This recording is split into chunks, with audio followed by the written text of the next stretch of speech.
and I have been assigned to show you certain selected histobunk highlights from the past. But everything is perfect now, and everything will always be perfect. Centuries ago, in primitive times, before the dawn of civilization, there were things that would be inconceivable to us today.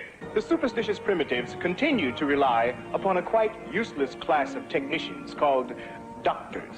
Unpleasant and even revolting as they sometimes are. Eating the actual flesh of animals. And even collecting into groups called families. A pervasively immoral concept of pre-civilized times. Did the primitive females actually... Yes. Primitive females gave viviparous birth to young. like animals? Yes, physiologically, exactly like animals.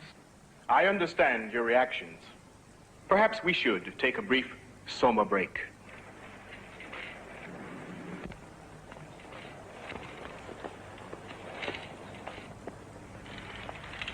Take the scene on anti-nature conditioning. Charming scene of little children revolted by fresh flowers. The implication is that nature nausea conditioning is necessary to keep people from enjoying the countryside and thus under-consuming. But that's true. Quite besides the point. I just wanted to show why nature nausea training is one of our most recent improvements in... You see? Recent implies past. Improvement implies progress. And if the present is perfect, then there can't be any progress, of course. And even the word why, that's the most dangerous of all. It raises the whole question of purpose. No, I'm afraid it would never do to let an ordinary audience watch anything quite as dangerous as your docu-short. But the test audience watched it. They all liked it. You can see right there. Quite meaningless, since they've been conditioned to like anything that's shown them. All right, and welcome back to Whiteboard Gematria. I'm your host, Dallas, and let's get to it. The banks moving into wellness. HSBC announces a new global partnership. According to HSBC Life, the insurance business of HSBC just announced the largest global partnership of its kind to integrate Decato's digital health engagement platform into its health and well-being platforms that are available to both corporate and retail customers. With more than 40 million customers in 64 countries and territories and assets of $2,959 billion, HSBC is one of the world's largest banking and financial services organizations, and the largest bank in Europe. By partnering with Decato, a Switzerland-based health tech and insurtech company, HSBC's goal is to provide products, services, and rewards to consumers with an aim of improving holistic well-being.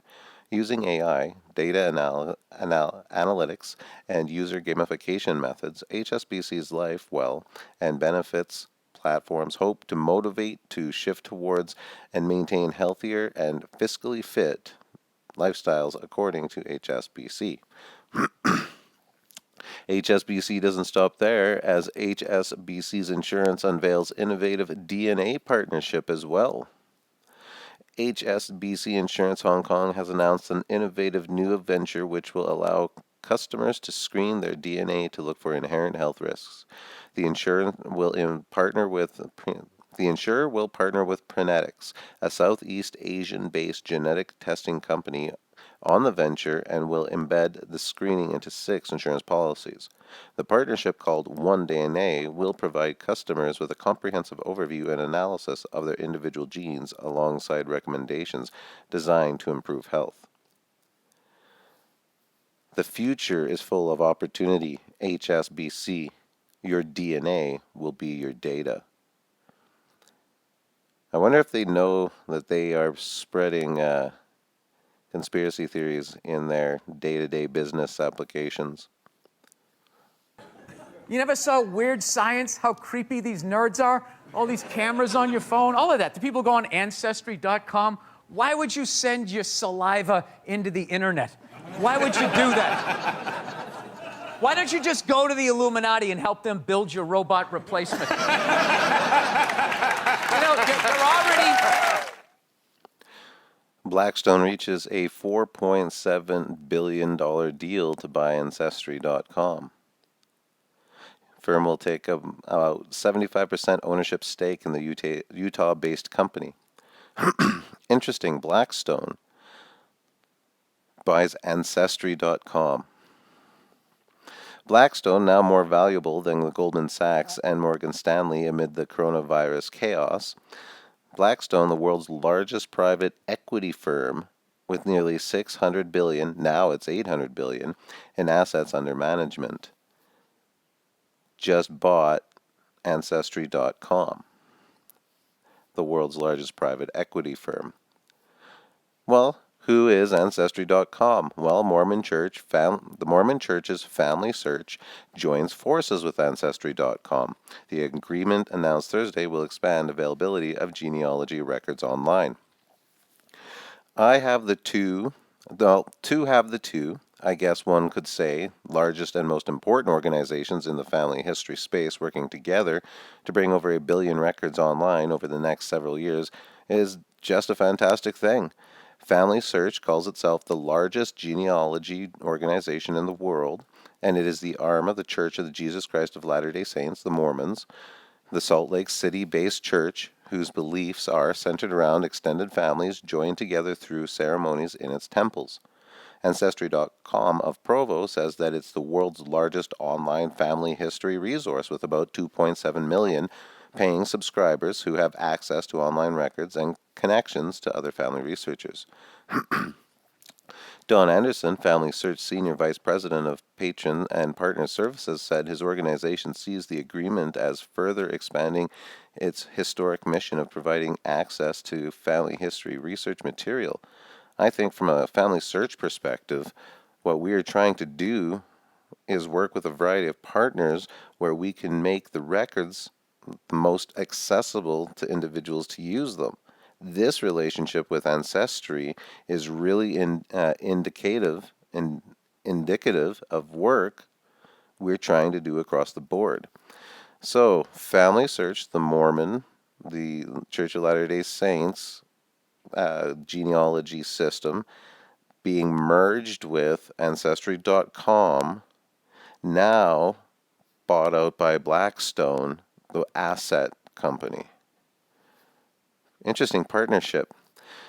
Interesting partnership because of who they all are individually, and none so more than the Church of Jesus Christ of Latter-day Saints, who, right from their website, churchofjesuschrist.org, the Church of Jesus Christ of Latter-day Saints, have this interesting section on Masonry. For it says, Freemasonry is a fraternal organization that grew out of centuries-old European trade guilds. Freemasons or Masons meet in lodges where they ritually reenact a story based on a brief biblical account of a man named Hiram, whom Solomon commissioned to work in the Temple of Jerusalem. During the reenactment, Masons advance by degrees using hand grips, keywords, and special clothing. In Masons' rituals, Masons commit to be worthy of trust and to be loyal to their Masonic brothers. In addition to participating in these rituals, Masons meet socially, participate in community-building activities, and make charitable contributions to various causes. I cannot disagree with any of what that has said. That is absolutely true. That is Masonry. There's not anything deceptive in there. That is an aspect in every way of it. Interesting that the Church of Jesus Christ of Latter-day Saints is posting this on their website. Well, this is why. For some Latter-day Saints were Masons. Heber C. Kimball, Hiram Smith, and others belonged to Masonic lodges in the 1820s, and Joseph Smith, the founder of the Church of Jesus Christ of Latter-day Saints, the Mormon, the entire religion, joined the fraternity March 1842 in Illinois. Soon after he became a Mason, Joseph introduced the Temple Endowment. There are some similarities between the Masonic ceremonies and the endowment. It's very interesting stuff. December 1841, and again, this is all on the website. You can go and read it for yourself. 18 Mormon Masons organized a lodge in Nauvoo. Joseph Smith and 40 others applied for membership the following day. On March 15, 1842, Illinois Grand Master Mason Abraham Jonas granted a dispensation for the organization of the Nauvoo Lodge, installed its officers, and initiated Joseph and Sidney Ridgeon to the degree of entered apprentice.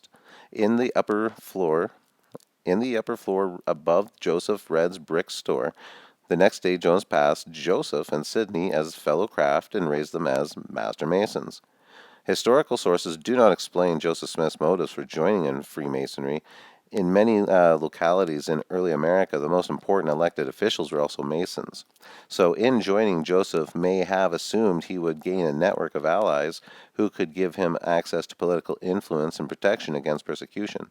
After being betrayed by some of his closest associates in Missouri, Joseph may have found Masonry's emphasis on confidentiality and loyalty appealing. Mormon Masons also likely encouraged Joseph to apply for the membership. In any event, Joseph, like all Masons, would have avowed that his purpose for joining was strictly to gain knowledge and to be of service to others. Fascinating spin doctoring right on the page, explaining who they are, who their founders were, what they associate to, and what they've incorporated into this religion. Freemasonry, which is joined together with Ancestry.com, which was just bought out by the largest asset firm in the world. Joseph's encounter with Masonry evidently served as a catalyst for revelation. The Lord restored the temple ordinance through Joseph Smith to teach profound truths about the plan of salvation and introduce covenants which would allow the children of God to enter into his presence. Yeah, they think pretty highly of themselves. Mormon Church Family Search joins with Ancestry.com, and Ancestry.com is quietly transforming itself into a medical research juggernaut. Fascinating stuff, all joining together, now under the BlackRock umbrella.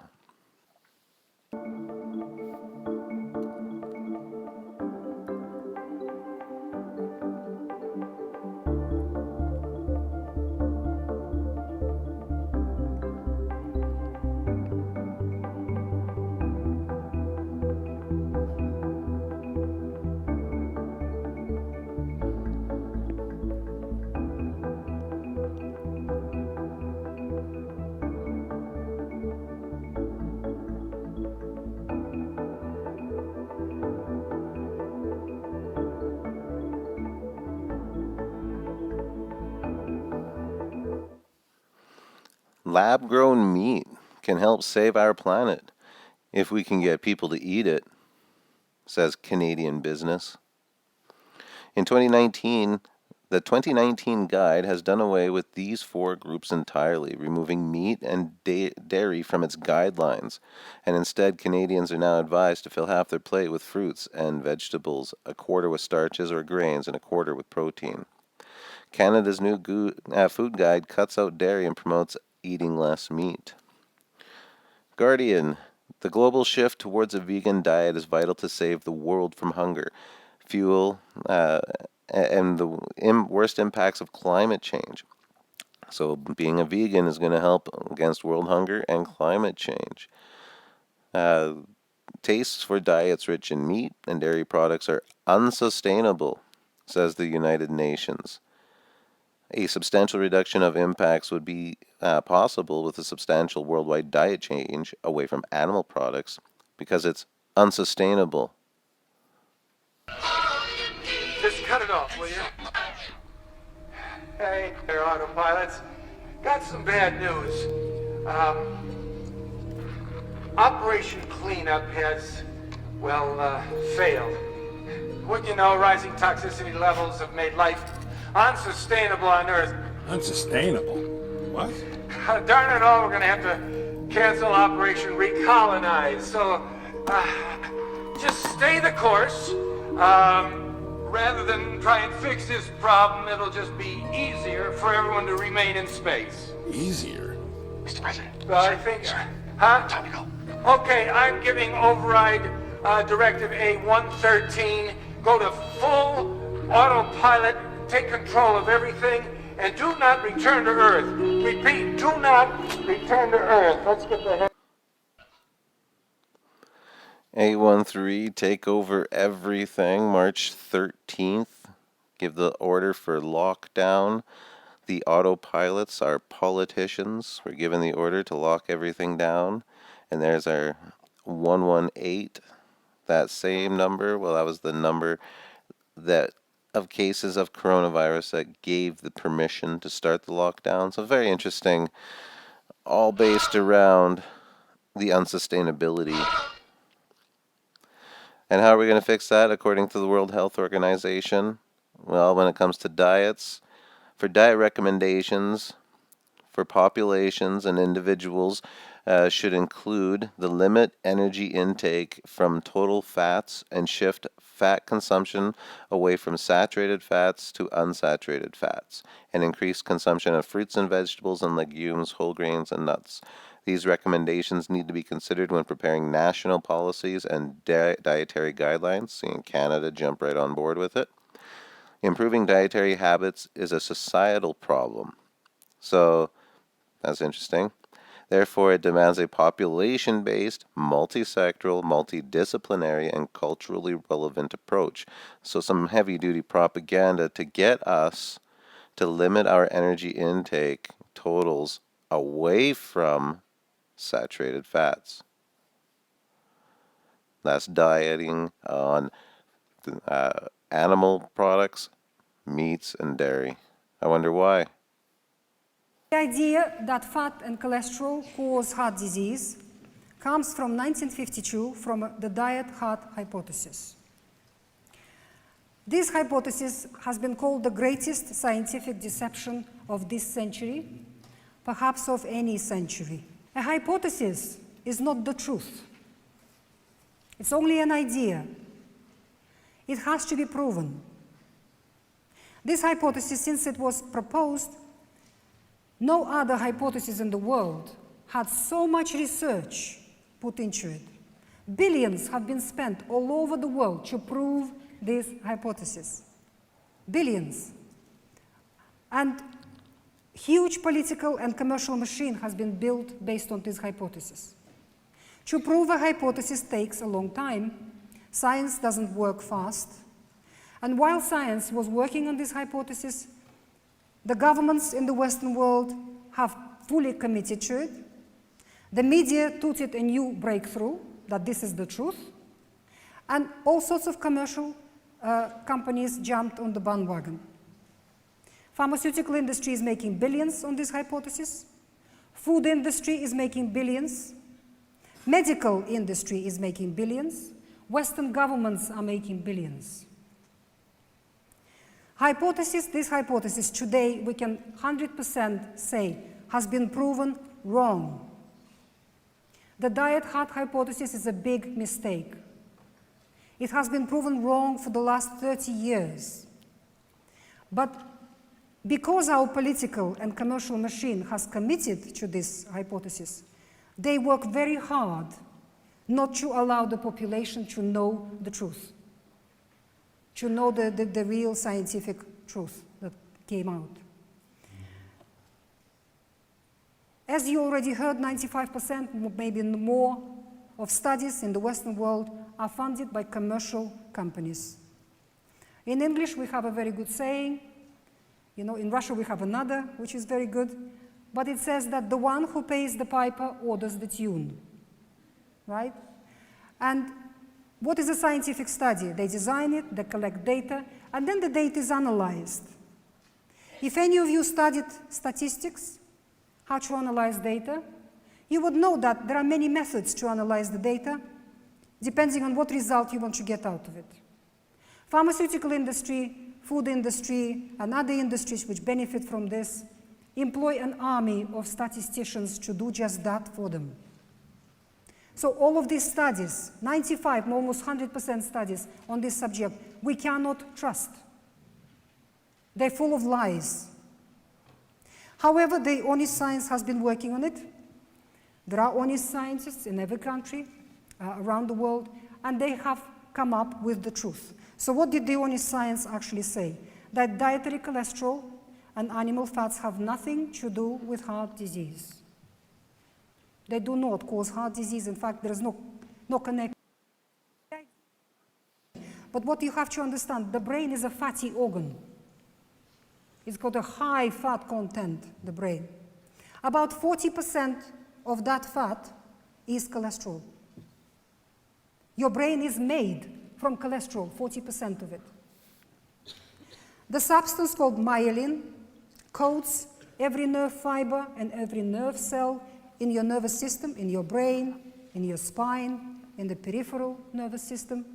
It's like an insulation around electric wires. You know that electricity, all electric wires have to be insulated? Our brain works on electricity. So that's the insulation. Myelin, more than 60% of it is cholesterol. The rest is saturated fat. That is what myelin is. So when you start reducing blood cholesterol levels, you're putting brain under grave danger.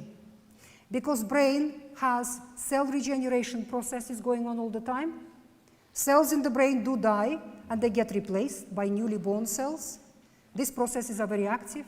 And these new baby cells need building materials to be made from.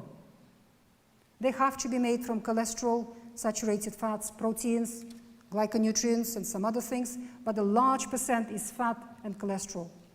And if the blood cholesterol is low, the brain is not getting enough to maintain its structure and to function properly.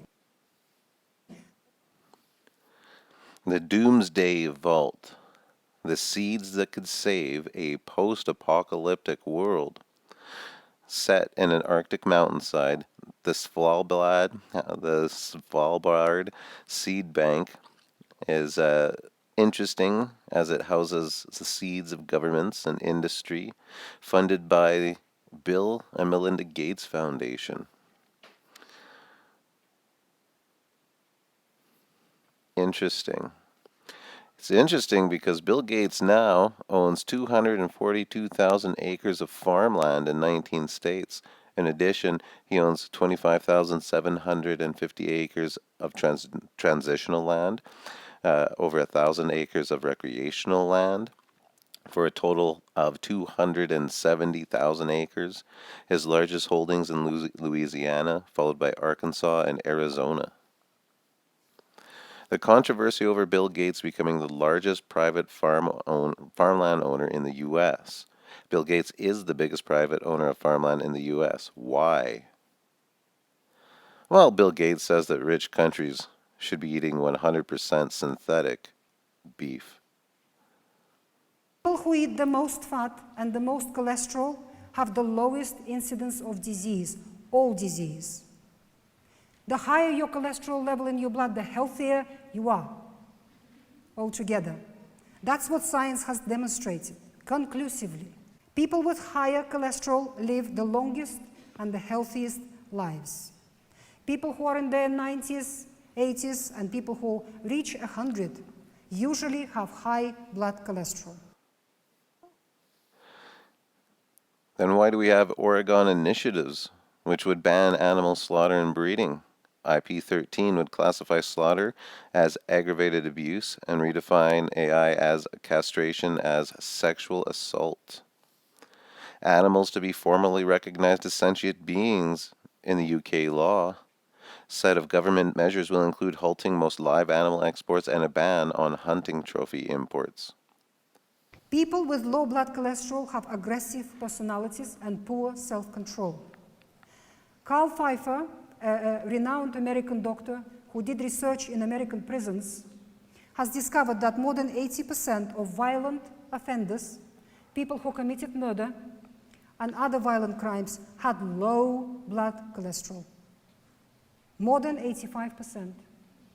Low blood cholesterol makes the brain starve, the brain cannot function well, the person becomes angry, these people are easily irritated, they easily attack, they easily become aggressive, and they are prone to violence and crime.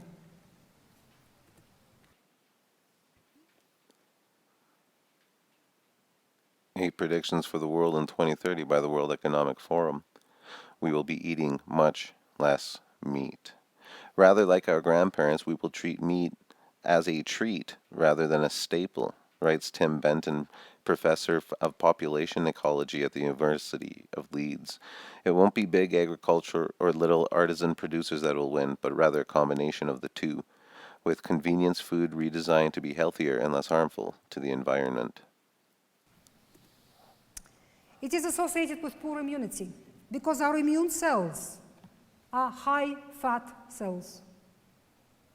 Large percent of the cell membrane and the membranes inside the cell, which form organelles, are made out of cholesterol and saturated fat. And immune cells live a very short life, only a few days, many of them. And when there is any infection in the body, there's a fight going on, many of them die. So your bone marrow has to work very hard to give birth to new baby cells, immune cells, because all your immune cells are born in the bone marrow. Bone marrow is a high cholesterol organ.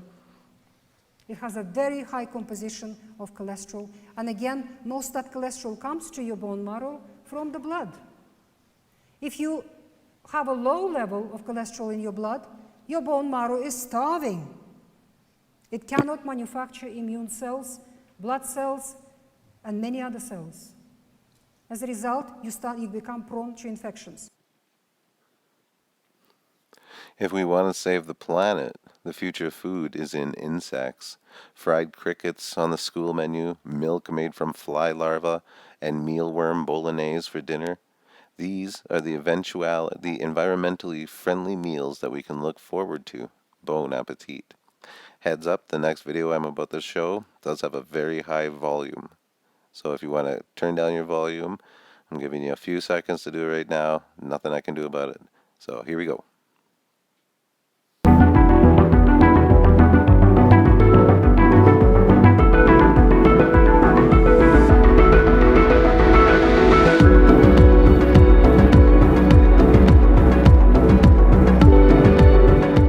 I was hooked on the taste of meat, and my idea was how we can produce meat without animals, but with the same taste, the same texture, the same experience. People like meat, and that's what we think, what we believe. It's not necessary to live without meat. You can eat meat as much as you want, only it is meat without the use of animals. Our main customer group that we want to surprise are actually the meat lovers. You know, that they can come enjoy our meals without thinking, oh, I miss the meat or I miss the fish. We have a sushi roll with a no mackerel fish, and it's so close to the original flavor. So a lot of people get really happy to taste that again. I can see, you know, in their reaction that they're like, wow, real nice, man, I really missed it. Our goal is to revolutionize the food industry and the restaurant business and show people that it's possible. If they skip the meat one time a week, that's already a nice step towards a better world.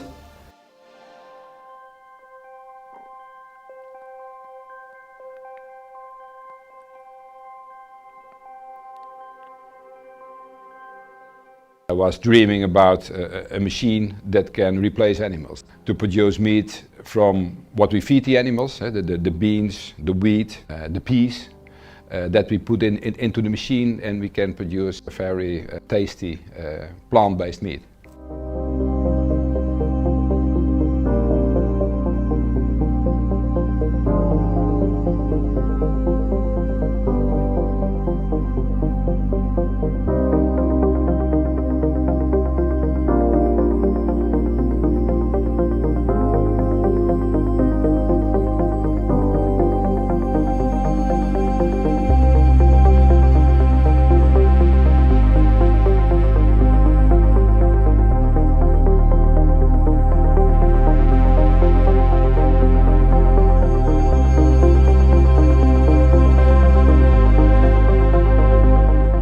No one needs to save the world on their own, but if everybody makes a small effort, we all gonna profit.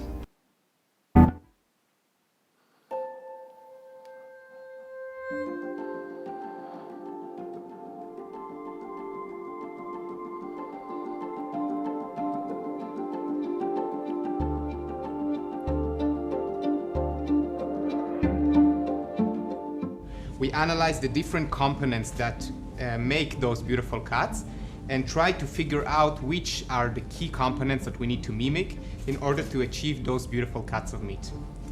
We identified three main components: the muscle, the blood, and the fat. These are the components that we need to mimic in order to reach the perfect, beautiful steak.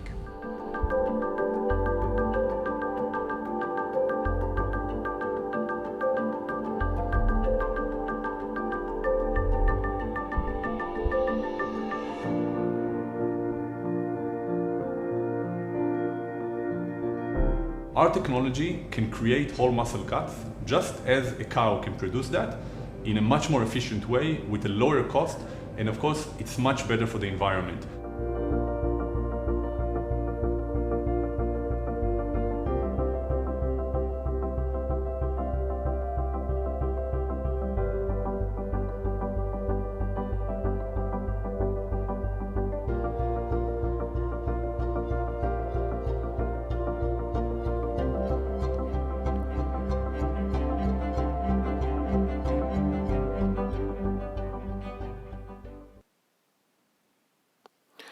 And unfortunately, I couldn't find the video, but during that same introduction to the World Economic Forum Great Reset, we had this bioethicist calling for genetically modified humans to induce meat intolerance.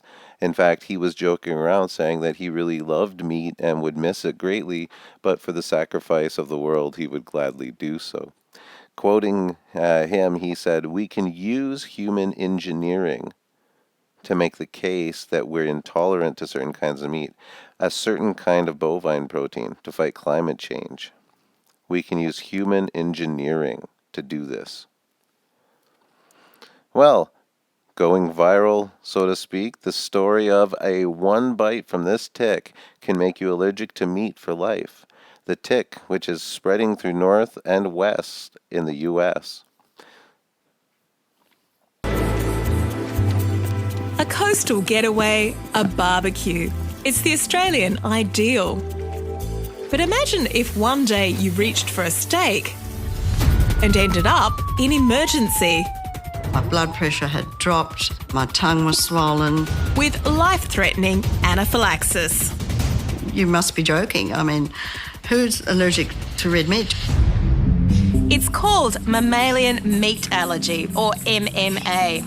Unheard of until a few years ago, it's on the rise up and down the eastern seaboard, with 2 cases now being diagnosed a week just in this area.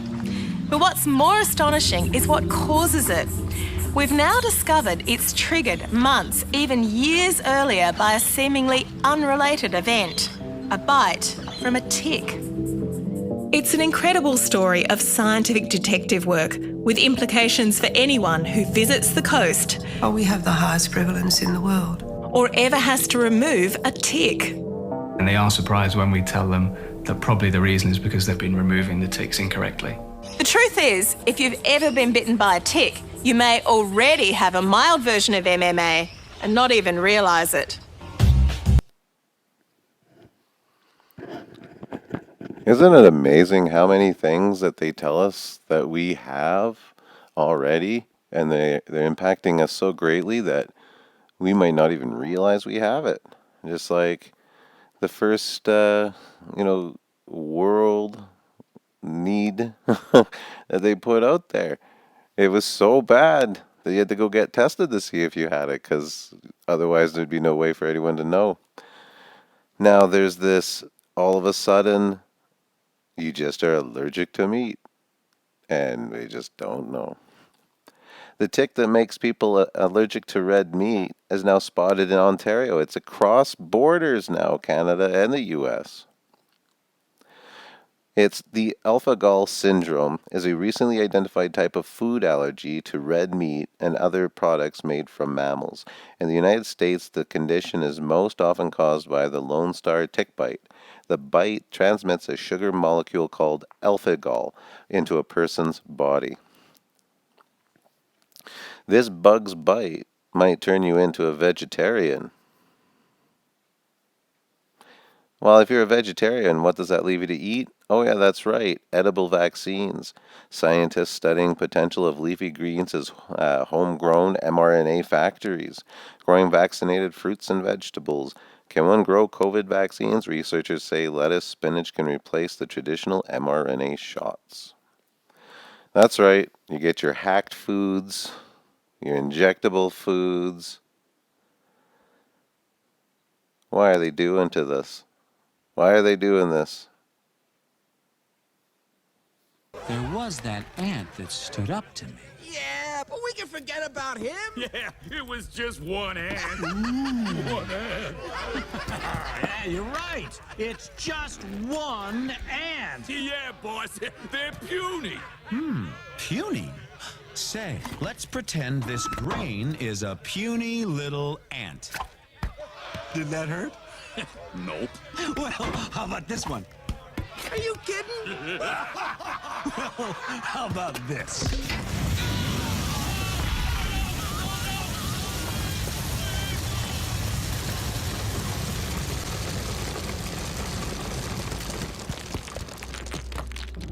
You let one ant stand up to us, then they all might stand up. Those puny little ants outnumber us 100 to 1. And if they ever figure that out, there goes our way of life. It's not about food. It's about keeping those ants in line. Therefore bring hither the fatted calf, and kill it. Let us eat, and be merry. If you enjoy the work that I do here and would like to support me, I greatly appreciate that. It's good to be back, and it was good to have a break. If you haven't gone and checked out my channel Teaching the Bible, it's at Better Understanding the Bible, and I'll get a link put below, and we'll see where this goes. Good to be back, though. Talk to you wherever you are. Hope this finds you well.